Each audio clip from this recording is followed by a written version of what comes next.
ఒక Gautam and Nikhil nomination గురించి కాకుండా ఇంకేమన్నా చెప్తే వినే ఓపిక మీకుందా? చెప్పే ఓపిక నాకు కూడా లేదు, ఎందుకంటే అది ఎలాగో ఇంట్రెస్ట్ లేదు కాబట్టి. మీకు కూడా తెలుసు, నాకు తెలుసు కాబట్టి మిగతావన్నీ జస్ట్ టచ్ చేసి ఆ పాయింట్కి అయితే వెళ్ళిపోదాం. ఫస్ట్ అవినాష్ విష్ణు నామినేట్ చేశాడు కేవలం పర్ఫార్మెన్స్ బేస్డ్ మీద. అంత వీక్ లేదని, విష్ణు పర్ఫార్మెన్స్ ఎలాగ లేదు అది అందరికీ తెలిసిన ఓపెన్ సీక్రెటే. విష్ణు గౌతమ్ని నామినేట్ చేసింది, ఇంట్రాక్షన్ లేదంట. సీజన్ మొత్తం సీజన్ అయిపోయే టైం కూడా ఇదే వంకాయ పాయింట్లు వేసుకుంటూ నామినేట్ చేస్తే ఆమెకి నష్టం. అది ఇంకెవరు ఏం చేయలేరు. అలాంటి ఆమెని హోస్ట్ని ఇంటరప్ట్ చేస్తున్నావు, అది తప్పు కదా అంట. హోస్ట్ని ఇంటరప్ట్ చేయడం తప్పే, కానీ ఈమె హోస్ట్ ముందు సార్ ఫ్లాయింగ్ అంటూ రాగాలు తీయొచ్చు ఏంటో. అండ్ తర్వాత సోలో అన్నట్టు బిహేవ్ చేస్తాడంట. సోలో అన్నట్టు బిహేవ్ చేసి సోలోగా ఆడకుండా ఉన్నాడా? గ్రూప్ గేమ్ ఏమైనా ఆడుతున్నాడా? మరి సోలో అన్నట్టు బిహేవ్ చేయడం ఏంటి? సోలో అంటున్నాడు, సోలోగానే ఉంటున్నాడు కదా. అది రోహిణితో మాట్లాడుతుంది కదా విష్ణు. ఏంటో వీళ్ళు. అండ్ తర్వాత గౌతమ్ నిఖిల్ నామినేషన్లో చూసుకుంటే ఏదైతే ప్రేరణకు సంబంధించి ప్రేరణ అండ్ గౌతమ్ మధ్య ఇష్యూ గురించి ఆయన స్పెసిఫై చేస్తూ నిఖిల్ ఆర్గ్యూ చేస్తున్నమాట. ఏం ఇష్యూ, ఎక్కడ, ఏం దొరికింది అన్నట్టుగా పాయింట్ చెప్పు అంటే చెప్పడేంటి నిఖిల్? డీటెయిల్గా ఎక్స్ప్లెయిన్ చేయడానికి ఏంటి? నేను చెప్పాను నాకు మూడ్ లేదు అంటే విని మూడ్ లేదేంటి బాబాయ్? మూడ్ లేకపోవడానికి ఇదేమన్నా ఇంకేమన్నా చేయమన్నారా? నేను పాయింట్ చెప్పమన్నారు, నామినేషన్ పాయింట్ చెప్పమన్నారు. మూడ్ లేదేంది? మూడ్ లేదు, నాలుగు లేదు, ఏంది? బిగ్ బాసా లేకపోతే నీ బెడ్రూమ్లో ఉన్నాం అనుకుంటున్నావా? అండ్ అసలు ఏమాత్రం గౌతమ్ని ఆయన నామినేషన్ పాయింట్ ఉంది కాబట్టి గౌతమ్ని నామినేట్ చేయట్లేడు. గౌతమ్ అని ఫస్ట్ ప్రిపేర్ అయ్యి నామినేషన్ పాయింట్స్ ఎత్తుకుంటున్నాడు. ఇవాళ లైవ్లో చూస్తే నబీల్ని కానీ వాళ్ళని వీళ్ళని కానీ అడిగి పాయింట్స్ సేకరిస్తున్నాడు. ఒరే గౌతమ్ నామినేట్ చేయాలనుకుంటున్నా, పాయింట్స్ ఏమున్నారా? ఆ పాయింట్ ఎలా ఉంది, ఈ పాయింట్ ఎలా ఉంది, ఆ పాయింట్ ఎలా ఉంది? టైటిల్ రేస్లో ఉన్న ఒక క్యాండిడేట్ ఇలాంటి చిల్లర బిహేవియరా? ఇలాంటి పాయింట్స్ కలెక్ట్ చేసుకొని గౌతమ్ని తగ్గించాలని చూడటమా?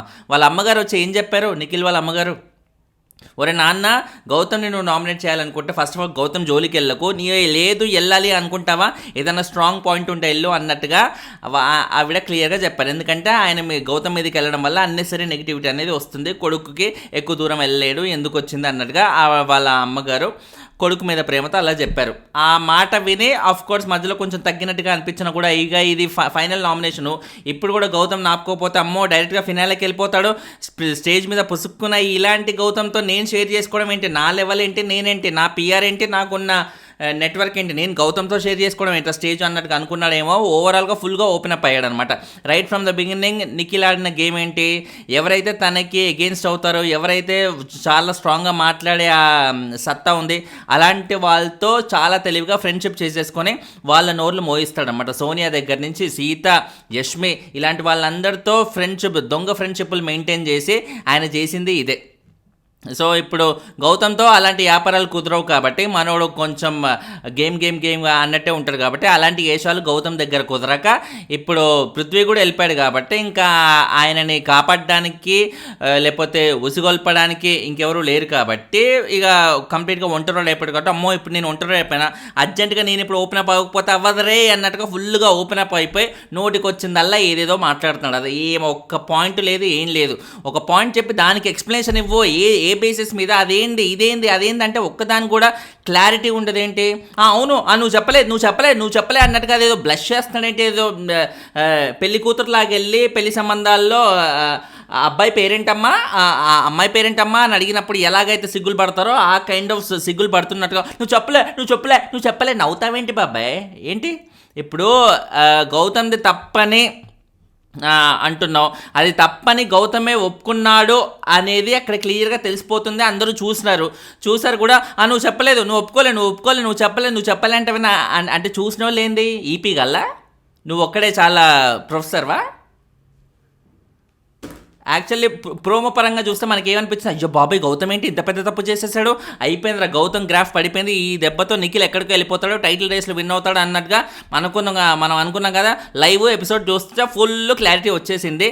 నిఖిల్ గాలి టోటల్గా పోయిందనమాట. ఎటువంటి క్లారిటీ లేదు, ఎటువంటి ప్రాపర్ గ్యాదరింగ్ ఇన్ఫర్మేషన్ లేదు. గౌతమ్ని నామినేషన్స్లో పెట్టాలి, దానికి ఏమేం చేయాలి? సీజన్ మొత్తంలో పాయింట్లు తోడతాం. ప్రేరణతో అప్పుడు గొడవైంది, నబీల్తో ఇప్పుడు గొడవైంది, నాగార్జున గారితో ఆ రోజు డిస్రెస్పెక్ట్ చేశాడు, విష్ణుతో అలా ఉన్నాడు, ఇలా సీజన్ మొత్తం పాయింట్స్ అనేది తీసుకుంటూ ఏదో పిరికోడ్ ఆడిన ఆటలాగా ఏదో మూలనున్న ఎలక బూజుతో ఆడిన ఆటలాగా ఆడినట్టుగా అనిపించింది అనమాట.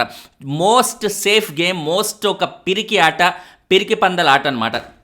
ఇప్పుడు ఈ వీడియోల కింద బెంగళూరులో పనిచేసే పిఆర్లందరూ నాకు మొత్తం టోటల్ ఇన్ఫర్మేషన్ తెలిసి బాబాయ్, పిచ్చి కమెంట్లు నా వీడియోల కింద పెడితే మీ జాతకం అంతా తీసి మొత్తం నా ఇన్స్టాగ్రామ్ స్టోరీస్లో పెడతా. బెంగళూరులో మీరు వేసే ఏషాలేంటో, నిఖిల్ పిఆర్లు ఏ రేంజ్ పిఆర్లు మెయింటైన్ చేస్తున్నారో, గౌతమ్ని ఓడించడానికి ఎన్ని చేస్తున్నారో మొత్తం నా దగ్గర ఇన్ఫర్మేషన్ ఉంది. ఒళ్ళు దగ్గర పెట్టుకొని కమెంట్లు పెట్టండి కింద వీడియోల కింద. ఏం ఆషామాష అనుకున్నారా రివ్యూవర్లు అంటే? చూపిస్తా, ఈరోజు నేను చూపిస్తా. ఒక్కొక్కటి పిచ్చి నాటకాలు వేస్తే వదిలేదే లేదు అసలు. అన్యాయంగా గెలిపిద్దామని చూస్తే ఊరుకునేదే. న్యాయంగా ఆడండి, న్యాయంగా సపోర్ట్ చేస్తాం. అన్యాయంగా అడ్డదారిలో వెళ్ళి ఒకరిని తొక్కాలని చూస్తే నాలాంటోడు కడుపు మండినోడు అసలు ఊరుకునే ప్రసక్తే లేదు. చెప్తా ఇప్పుడు నేను ఇయాల్టి నుంచి ఉంటుంది బెంగళూరు ఐటీ గాళ్ళకి ఏ కంపెనీలో ఎవడెవడు వర్కౌట్ చేస్తున్నాడో మొత్తం అన్నీ వాళ్ళందరి వ్యాపారం అంతా బయటికి తీస్తా అది. అండ్ తర్వాత చూసుకుంటే వాడుకుంది యష్మిన్ వాడుకున్నావు అన్నట్టుగా గౌతమ్ అన్నాడు. ఓకే, అది ఎందుకు అన్నాడు? ప్రేరణను ఆడుకున్నావు అన్నట్టుగా మనోడు నిఖిల్ అంటే, ఆడుకున్నావు అంటే అది వాడుకున్నావు అన్నట్టుగా గౌతమ్ కిన్పడి యష్మిన్ వాడుకున్నావు అన్నట్టుగా ఆయన అన్నాడు. అంతేగాని లిటరల్ మీనింగ్లో వాడుకున్నావు అన్నట్టుగా అనేది గౌతమ్ మీనింగ్ కాదు. లిటరల్ మీనింగ్ కాదు, అది అందరికీ తెలిసినా కూడా పక్కన ఈ నామినేషన్ అయిపోయాక నబీల్తో డిస్కషన్లో ఏమన్నా, నబీల్ ఏంటి ఇన్ఫ్యాక్ట్ నిఖిల్ని ఉసిగొల్పుతున్నాడు. అరే అలా అన్నాడు, ఇలా అన్నాడు, అరే వాడుకున్నావు అని అన్నాడు, ఎంత పెద్ద పదంరా వాడుకున్నావు అంటే అన్నట్టుగా ఇట్లా ఆల్రెడీ తగలడిపోతున్న ఇంటిపై ఏదో కిరోసిన్ పోసినట్టుగా పోస్తున్నాడు అనమాట నబీల్. మోస్ట్ వర్స్ట్ ఫెలో లాగా తయారాడు అసలు ఈ సీజన్లో చూసుకుంటే. అసలు టైటిల్ రేస్లో ఉన్నాడు అనుకున్న క్యాండిడేట్ ఇప్పుడు ఎందుకు పనికిరాని ఒక వేస్ట్ ఫెలో లాగా అయిపోయాడు. పక్కనోడి మీద ఇట్లా కిరోసిన్ పోయడం, ఆల్రెడీ రగిలిపోతుంది దాని మీద ఇంకా పెద్దగా చేయాలి, వాళ్ళకి ఏదేదో ఎక్కియాలి. గౌతమ్ మీద అదే పనిగా ఏడుస్తూ కూర్చుంటే తద్వారా గౌతమ్ బయటికి వెళ్ళిపోతాడు అంటూ ఇలాంటి చిల్లర దొంగ స్ట్రాటజీలు అంటూ ప్లే చేస్తూ కూర్చున్నాడు అనమాట. ఈ కంప్లీట్లీ లాస్ట్ ఇట్. ఏంది ఎప్పుడండి అదేదో వాడుకున్నావు అంటున్నారా, ఎంత పెద్ద మాట్లాడినారా అంటే అవును అది నిజంగా చాలా రాంగ్, నాకు కూడా లాగిపెట్టి కొడదాం అనిపించింది అని ఈ అయ్యగారు అంటూ నిఖిల్. లాగిపెట్టి కొడితే చూస్తూ ఊరుకుంటారా? వంగ తీసి కుద్దుతారు నిన్ను ఫస్ట్ ఇంట్లో నుంచి. అండ్ తర్వాత చూసుకుంటే సిగ్గు లేకుండా నవ్వుతున్నావు అన్నట్టుగా ప్రేరణ ఏదైతే ఆ సీతాఫలం టైంలో ఉందో దానికి నువ్వు హర్ట్ అయినావు. మరి నువ్వన్న మాటలు ఎలా ఉన్నాయి? ఇప్పుడు పృథ్వీతో జరిగిన ఆర్గ్యుమెంట్లో ఈ బొచ్చు కూడా పీకలేవు అనేది కూడా అదే లెవెల్ తప్పు కదా, దానికి నువ్వెందుకు అలా అనగలిగావు? సిగ్గు లేకుండా నవ్వుతున్నావు అన్న దానికి నువ్వు హర్ట్ అయ్యావు కదా అన్నట్టుగా అంటుంటే, నో డౌట్ సీతాఫలం ఇష్యూలో గౌతమ్ ఇంటెన్షనల్గానే చేశాడు. అది దీనివల్ల ప్రేరణ ట్రిగ్గర్ అవుతుంది. ఏ రేంజ్లో ట్రిగ్గర్ అవుతుంది, ఎంత ఇదిగా ఉంటుందని ఆ మోతాదు టెస్ట్ చేయడానికి మాత్రమే అది చేశాడు. అది క్లియర్, అది కెమెరాస్కి చెప్పే చేశాడని. ఏమీ క్లియర్గా తనేదో సీతాఫలం మీద మనసు పారేసుకొని ఎట్లాగైనా ఎవరికి లేకుండా నేనే దొబ్బి తీయాలని నా ఇంటెన్షన్ కాదు, కెమెరాస్కి చెప్పి చేశాడు. కాబట్టి అందులో ప్రత్యేకంగా గౌతమ్ని పాయింట్అవుట్ చేయడానికి ఏమీ లేదు.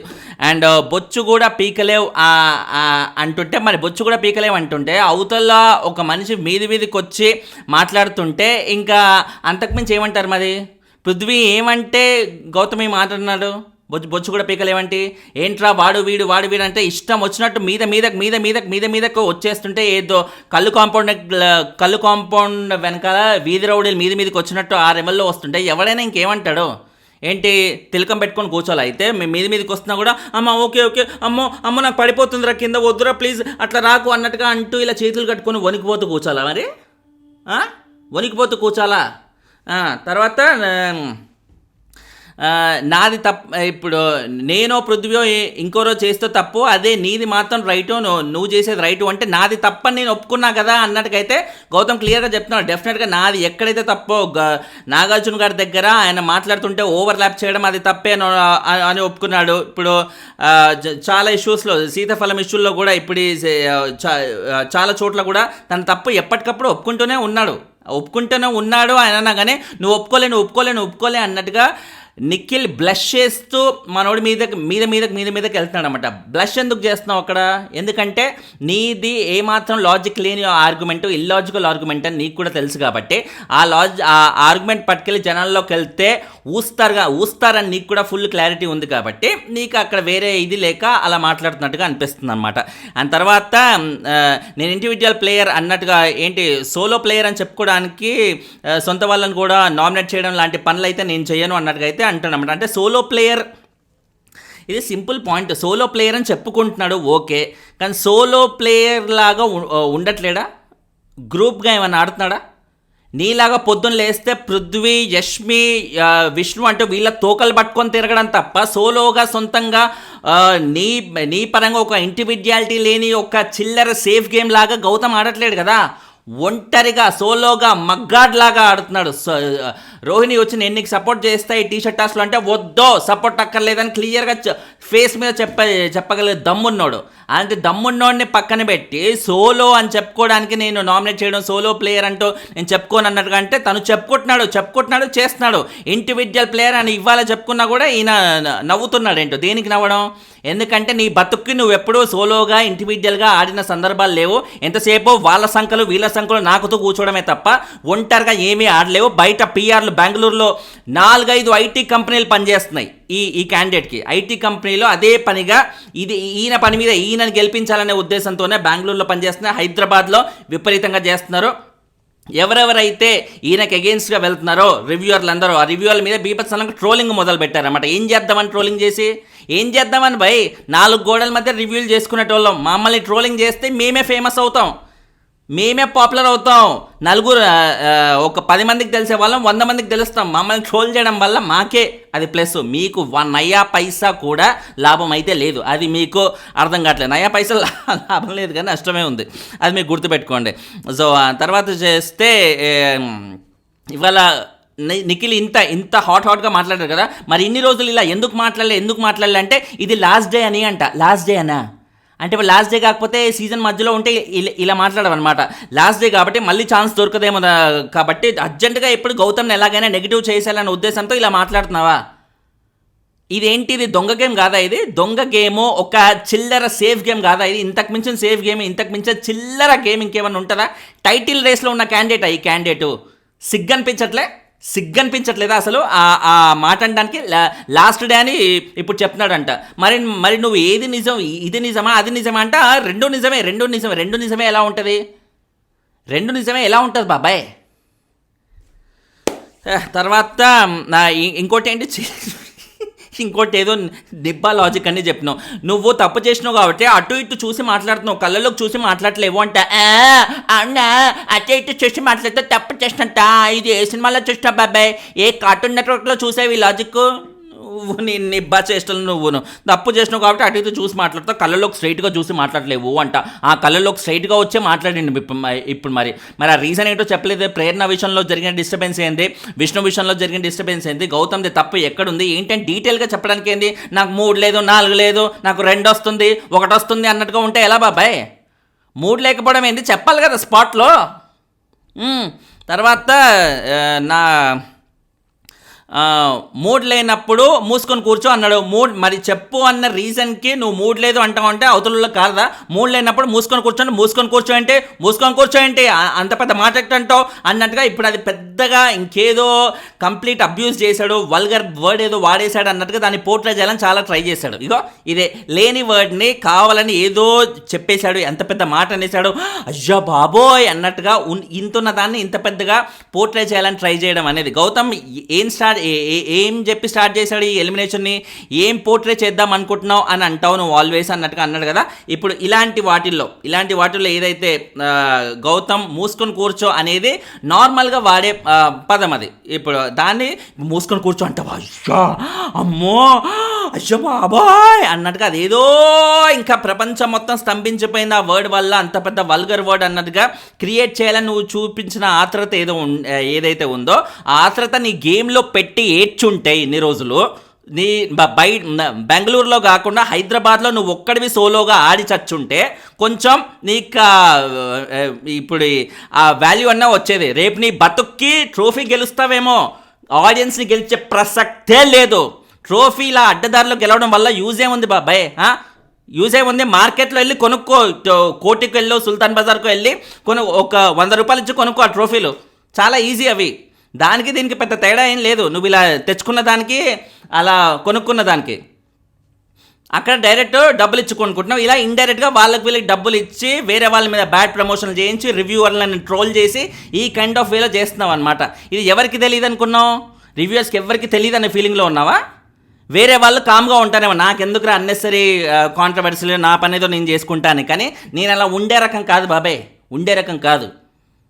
నిజంగా ఒక్కడికి అన్యాయంగా జరుగుతుంది అంటే, నేను చెప్తున్నాను, గౌతమ్కి కూడా పిఆర్లు ఉన్నారు. గౌతమ్కి ఏంటి బాబాయ్, ఎవరికైనా ఉంటారు పిఆర్లు, ఎవరికైనా ఉంటారు. బట్ నిఖిల్ గౌతమ్కి ఉండే పిఆర్ ఎక్స్ట్రీమ్లీ లో. అది చాలా లో లెవెల్. ఆయనకుండే రెమ్యునరేషన్ని బట్టి ఆ పిఆర్లు చేయగలిగేది. ఇప్పుడు ఏంటి, ఫర్ ఎగ్జాంపుల్ సోషల్ మీడియాలో తన అకౌంట్లో ఒక పోస్ట్ పెట్టాలి, ఒక వీడియోని ఎడిట్ చేసి పెట్టాలి, ఆ కమెంట్స్ కింద పాజిటివ్ రిప్లైస్ ఇచ్చేలా ఉండాలి అంటూ ఈ కైండ్ ఆఫ్ వేలోనే వాళ్ళ పిఆర్ల వర్క్ ఉంది. కానీ అవతలోని డ్యామేజ్ చేయాలని, అవతలోని అనగదొక్కాలని, వాళ్ళని బ్యాడ్గా ప్రమోట్ చేసి, రివ్యూవర్లని తిట్టేసి, వాళ్ళ ఫోటోలు మార్ఫింగులు చేసి ట్రోల్ చేయడం, ఇలాంటి డేంజరస్ కైండ్ ఆఫ్ టాక్టిక్స్ అని గౌతమ్ మన నిఖిల్ పిఆర్లు చేస్తున్నారన్నమాట.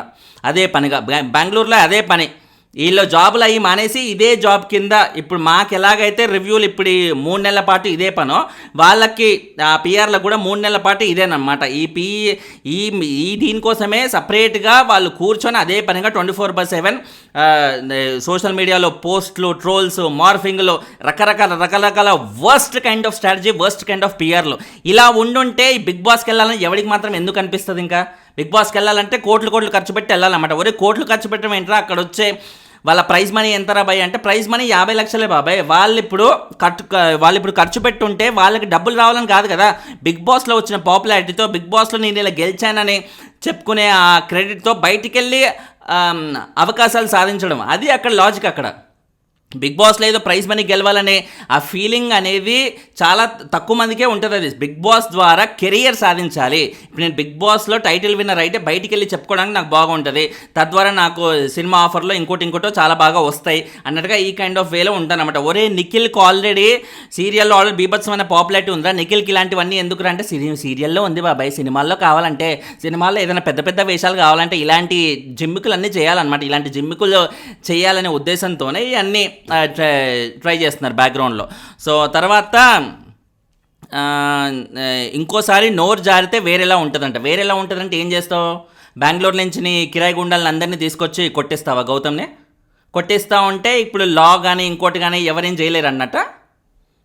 ఎవరేం చేయలేరా? ఎవరేం పీకలేరా? కొట్టి వేరేలా ఉంటుందంటే ఏంటి, ధమ్కీలు ఇస్తున్నావా? ఎవరికి ధమ్కీలు ఇస్తున్నావు బాబాయ్? నువ్వు కంటెస్టెంటే కదా, కిరాయి గుండా కాదు కదా. నీ కిరాయి గుండాలు బెంగళూరులో ఉన్నారు కదా, నువ్వు హైదరాబాద్లో ఉన్నావు. అది తెలుసుకోవాలి నువ్వు ఫస్ట్. అండ్ తర్వాత ఇంకో సీత వచ్చిన పాయింట్ కూడా గౌతమ్ మెన్షన్ చేశాడు. ఇప్పుడు సీత వచ్చి ఏం చెప్పింది అన్నట్టుగా, యష్మి విషయంలో యష్మిని అన్నెసరిగా తనకి వేరే హోప్స్ అన్నీ ఇచ్చి తన ఆశలన్నీ రేకెత్తించేలా చేస్తున్నావు, నువ్వు తనకి క్లారిటీ ఇవ్వాల్సింది అన్నట్టుగా అయితే గౌతమ్ చెప్తున్నాడు. అది క్లారిటీ, అది సీత గురించి సీత పర్ఫెక్ట్గా చెప్పగలిగింది. తను చెప్పిన ప్రతి పాయింట్ పర్ఫెక్ట్గా చెప్పి నిఖిల్ని ఎంత ఎక్స్పోజ్ చేయాలో కంప్లీట్గా ఎక్స్పోజ్ చేసి పడేసింది. దాని గురించి కూడా ఈయన ఏమంటున్నాడు, ఈసారు సీత చెప్పింది కరెక్టో కాదో ఆడియన్స్కి బాగా తెలుసు అంట. ఆడియన్స్కి బాగా తెలుసా? సీత వచ్చింది ఆడియన్స్ నుంచే కన్నానా, సీత వచ్చింది బయట నుంచే కన్నానా, బెయిల్మేట్ అయిన కంటెస్టెంట్ వచ్చి ఒక పాయింట్ చెప్తున్నాడంటే అది ఆడియన్స్లో ఆల్రెడీ ఆ పాయింట్ బాగా నానుతుందనే నాన్న. ఇంతమంది బెంగళూరులో ఇంతమంది మెయింటైన్ చేయడం కాదన్న, బయట ఏం రన్ అవుతుంది, ఎలా రన్ అవుతుంది, బయట నుంచి వచ్చిన వాళ్ళు ఒక పాయింట్ చెప్పి నామినేట్ చేస్తున్నారంటే బయట అది ఎంత వైరల్ అయ్యి ఉంటుంది, ఇవన్నీ కూడా ఆలోచించే థాట్ ప్రాసెస్ ఉండాలి కదా. డబ్బులు ఖర్చు పెట్టడమే కాదు, ఇది కూడా ఉండాలన్నమాట. రెండూ ఉంటేనే అప్పుడు ముందుకెళ్ళడానికి చాలా స్కోప్ ఉంటుంది. అది దాని తర్వాత యష్మిక ఇప్పుడు నిజంగా నీకు ఆ ఫీలింగ్ లేనప్పుడు గాజులు అన్నట్టుగా ఆ హోప్ ఎందుకు ఇస్తున్నావు అన్నట్టుగా అంటుంటే, యష్మి మధ్యలో డిఫెన్స్ లాయర్ లాగా ఎంటర్ అయ్యి, గౌతమ్ అదే గాజులు నాకు కూడా వేశాడు నిఖిల్, మరి నాకు కూడా వేసినందుకు ఇప్పుడు నాకు కూడా ఏంటి సైన్స్ ఇస్తున్నట్ట అన్నట్టుగా అయితే ఈమె ఏదో డిఫెన్స్ లాయర్ లాగా సడన్గా మధ్యలోకి వచ్చి దూరిందనమాట. ఇదేంటంట, ఇప్పుడు గౌతమ్ వచ్చి విష్ణుని ఏమని అన్నాడా? విష్ణుకి సంబంధించిన ఏమన్నా ఉందా అక్కడ టాపిక్ లేదు, అయినా ఈమె ఎంటర్ అయింది దీనికి గౌతమ్కి మనోడికి నిఖిల్కి సపోర్ట్గా నిలవడానికి అనమాట. నీకు గాజులు తొడవడానికి యష్మికి గాజులు తొడవడానికి తేడా లేదమ్మా. నీకు గాజులు తొడవడం అంటే ప్యూర్లీ ఫ్రెండ్షిప్తో తొడుగుతున్నాడని అందరికీ తెలుసు. యష్మికి తొడుగుతున్నాడు, యష్మికి సజెషన్స్ అవి ఇస్తున్నాడంటే యష్మి ఆల్రెడీ నిఖిల్ మీద ఫీలింగ్స్ ఉన్నాయని ఓపెన్గా చెప్పినప్పుడు, అలాంటి ఓపెన్గా చెప్పిన అమ్మాయితో ఈయన ఇట్లా గాజులు పువ్వులు అంటూ మాట్లాడుతుంటే ఆ అమ్మాయికి రాంగ్ సిగ్నల్స్ వెళ్తాయా లేదా? నీకు తొడగడానికి ఆమె తొడగడానికి క్లియర్ డిఫరెన్స్ అనేది ఉంది. ఆ డిఫరెన్స్ తెలుసుకోలేనంత చాలా ఇట్లా ప్రొఫెసర్లని నేనేం అనుకోవట్లేదు వీళ్ళందరూ. అది అండ్ తర్వాత నిఖిల్ రోహిణిని నామినేట్ చేశాడు. ఇప్పటివరకు నామినేషన్స్ రాలేదనే ఉద్దేశంతో, దట్స్ వెరీ కామన్ థింగ్. తర్వాత ప్రేరణ నబిల్ వీళ్ళిద్దరిలో ఒకరికి ఇమ్యూనిటీ కొనుక్కోవడం కోసం ఛాన్స్ ఇచ్చినా కూడా ఇక్కడ at the end of the day ఇద్దరు కాంప్రమైజ్ అయ్యారు, అది షట్ ఆఫ్ చేసేసారు. కానీ నబీల్ షట్ ఆఫ్ చేయడంలో పెద్ద గొప్పేం కాదు, ఎందుకంటే ఫ్యామిలీ వీక్లో వచ్చిన ప్రతి ఒక్కరూ నబీల్ని టాప్ 5లో కన్సిడర్ చేశారు కాబట్టి ఆయనకు నమ్మకం ఉంటుంది, నేను ఎలాగో ఉంటాను రాబాయ్ అన్నట్టుగా. కానీ ప్రేరణ చేయడం అనేది ఇట్స్ గుడ్ థింగ్, ఎందుకంటే ప్రేరణను ఎక్కువ మంది కన్సిడర్ చేయలేదు. సో ఆ విషయంలో ప్రేరణకు అప్రిషియేట్ చేయాలి తన డేర్కి. అండ్ ఓవరాల్ చూసుకుంటే అది ఎపిసోడ్ పరంగా Nikhil PR is doing a very very very dangerous job out side. ఇవి మీ డేంజరస్ జాబులు అన్నీ కట్టిపెట్టి మీ దగ్గరే పెట్టుకోండి, ఓకే? రివ్యూవర్ల మీద పడితే, ముఖ్యంగా నా మీద పడితే నేను ఊరుకునే క్యాండిడేట్ని అయితే కాదు. మీ చిల్లర బెదిరింపులు, చిల్లర ట్రోల్స్, మార్ఫింగ్లు నన్ను ఏమీ చేయలేవు. Thanks lot for watching. Bye.